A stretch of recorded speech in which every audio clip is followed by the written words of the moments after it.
बहुत समय पहले की बात है। एक राज्य में एक प्रतापी हिंदू राजा राज्य करता था।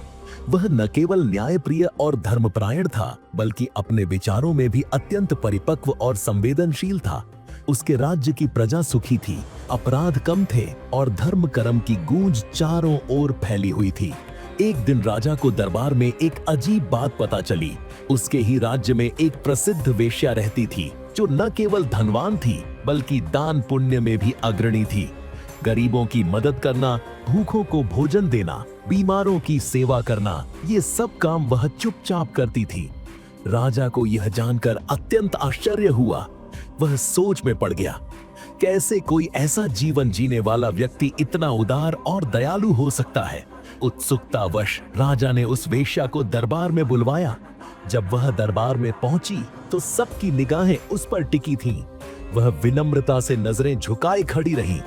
राजा ने गंभीर स्वर में पूछा, तुम्हारा जीवन पाप से जुड़ा है, फिर भी तुम धर्म कर्म में लिप्त हो। क्या ये मात्र दिखावा है या इसके पीछे कोई सच्चा उद्देश्य है?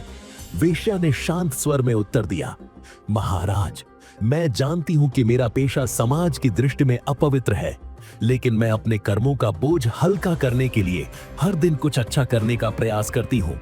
मेरा मन हमेशा अपराध बोध से भरा रहता है और यही भावना मुझे प्रेरित करती है कि मैं जो भी कमाती हूँ उसका कुछ हिस्सा जरूरतमंदों के लिए समर्पित कर दूं। राजा ने फिर प्रश्न किया, पर जो धन अधर्म से कमाया गया हो, क्या उसका दान भी पुण्य कहलाएगा? वेश्या ने हल्की मुस्कान के साथ उत्तर दिया, महाराज, जब एक नदी गंदगी से भी गुजरती है, तब भी उसके जल से प्यासे पशु पक्षी अपनी प्यास बुझाते हैं। जल की उपयोगिता उसकी शुद्धता में नहीं, बल्कि उसके उद्देश्य में है। मेरा धन चाहे जिस मार्ग से आया हो, अगर वह किसी के जीवन में सुख ला सके, तो शायद वही मेरे जीवन का सबसे बड़ा प्रायश्चित होगा। राजा वेश्या की बातों से प्रभावित हुआ।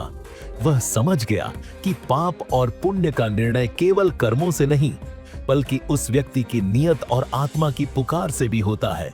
उस दिन के बाद राजा ने न केवल वेश्या को सम्मान दिया, बल्कि उसके सामाजिक कार्यों के लिए विशेष सहायता भी प्रदान की। सीख, कोई भी व्यक्ति पूरी तरह से पापी या पुण्यात्मा नहीं होता। अगर आपको यह वीडियो पसंद आए तो लाइक, कमेंट और सब्सक्राइब करना न भूलें। घंटी दबाएं ताकि हर नई कहानी का नोटिफिकेशन आपको मिले।